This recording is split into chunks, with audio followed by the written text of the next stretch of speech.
दोस्तों, बीते मात्र 10 घंटे पहले हमने आपको अफगान के द्वारा पाकिस्तान पर हमले करने का और अमेरिका, इजरायल के द्वारा ईरान पर हमले की रिपोर्ट दिखाई थी, जिसमें हमने दोनों ही वॉर पर खबर का विश्लेषण किया था कि दोनों वॉर में युद्ध और भड़कने की आशंका जताई थी, बल्कि इसमें अमेरिका, चीन और तुर्की की अपनी अपनी दादागिरी बेलगाम होने पर सवाल उठाए थे।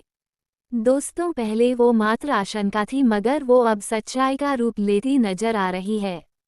दोस्तों, आप देख रहे हैं हमारा चैनल भारत प्लस 25 न्यूज। तो चलिए शुरू करते ताज़ा एक्सक्लूसिव रिपोर्ट पर अगला विश्लेषण। बता दें कि एक तरफ अमेरिका इजरायल ने ईरान में मिसाइल दागी तो ईरान ने पलटवार करते हुए इजरायल के बजाय अमेरिका के एयरबेस को सबसे अधिक निशाना बनाया। खास बात इसमें ये देखने को मिल रही है कि ईरान का युद्ध तो असल में अमेरिका से है, जिसमें एशिया में युद्ध भड़काने के मुख्य सूत्रधार अमेरिका, चीन, तुर्की और पाकिस्तान है, जिसके चलते इजरायल के निशाने पर तुर्की आ गया है।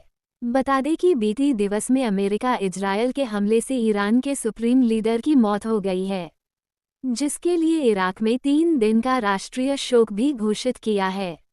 अब देखना ये है कि क्या अगला निशाना तुर्की होगा।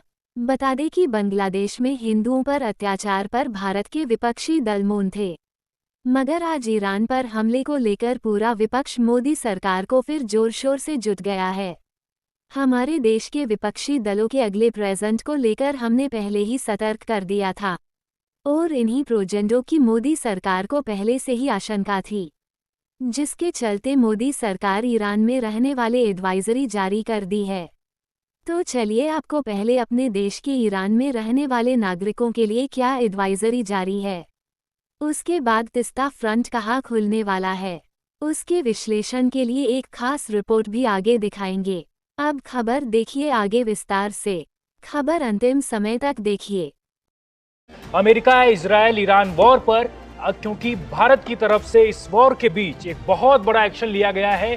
भारतीय विदेश मंत्रालय के जो भारतीय वहां दूतावास है, उन्होंने एक नई एडवाइजरी जारी की है और वहां के भारतीयों से सतर्क और सुरक्षित रहने की अपील की है। इस बीच आपको बता दें कि इस वॉर के बीच जब ईरान लगभग 30 शहरों पर हमला कर चुका है, 30 शहरों पर अटैक कर चुका है ईरान, उसके बाद लगातार इजरायल भी ईरान पर अटैक कर रहा है, अमेरिका भी ईरान पर अटैक कर रहा है। इसी बीच भारत ने ये बहुत बड़ा एक्शन लिया है और भारत की वहाँ जो एम्बेसी है, दूतावास है, उसने एक एडवाइजरी जारी की है। इस एडवाइजरी में क्या कुछ है वो आपको मैं बताता हूँ पढ़ के। इसमें कहा गया है कि इलाके में मौजूदा सुरक्षा हालात को देखते हुए इजरायल में सभी भारतीय नागरिकों को सलाह दी जाती है कि वे बहुत सावधानी बरतें और हर समय चौकन्ने रहें। इसका मतलब साफ है कि वहाँ जो खास करके खाड़ी के देशों में भारतीय जो वहाँ फिलहाल रह रहे हैं वो बिल्कुल भी सेफ नहीं है, क्योंकि चारों तरफ से मिसाइलें दागी जा रही हैं, तोपें दागी जा रही हैं और इस बीच जो वहाँ भारतीय मौजूद हैं वो उनकी जान को खतरा है। इसी को देखते हुए भारत सरकार ने ये बहुत बड़ा कदम उठाया है और बहुत बड़ा एक्शन लिया है। और इसमें अगर आपको आगे बताएं तो आगे कहा गया है कि सभी भारतीय नागरिकों को तय शेल्टर के पास रहना ही चाहिए।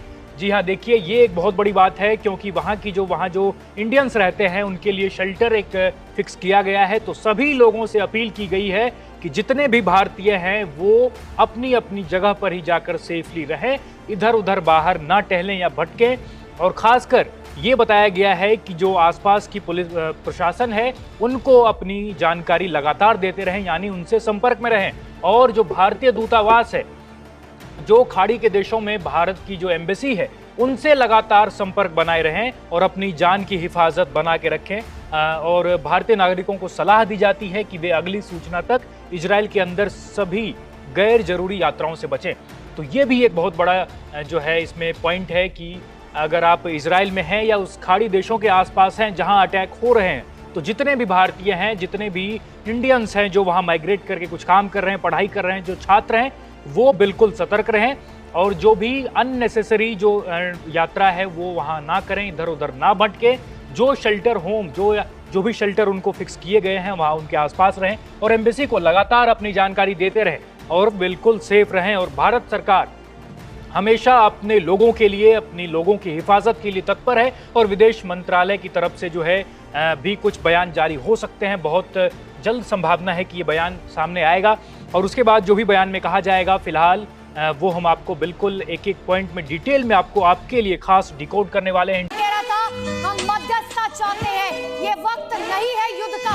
अगर अमेरिका ने जो हमला किया है वो सरासर गलत है और यही वजह है कि अब तुर्की इजराइल के निशाने पर है। इन सब के बीच में खलबली मची हुई है और अब अयातुल्लाह खामेनी को शहीद मार्टिर का दर्जा दे दिया गया है, डिक्लेयर कर दिया गया है। तस्वीरें हम आपको मस्जिद के दिखा रहे थे इराक की, जहां पर जिसे लाल रंग कर दिया गया है और ये कहा गया है कि अयातुल्लाह अली खामेनी शहीद हुए हैं। तो ये बड़ी खबर इस वक्त है, तुर्की पर इजराइल हमला करेगा। इसका सीधा सीधा मतलब ये है, आपको याद होगा बीते दिनों कई सारे आरोप ऐसे लग चुके हैं तुर्की पर कि वो हमास का सपोर्ट करता है और उधर गजा में भी खास तौर पर इस तरह के आरोप इजराइल उस पर लगाता रहा है कि तुर्की गजा में इजरायली कार्रवाई का खुलकर विरोध करता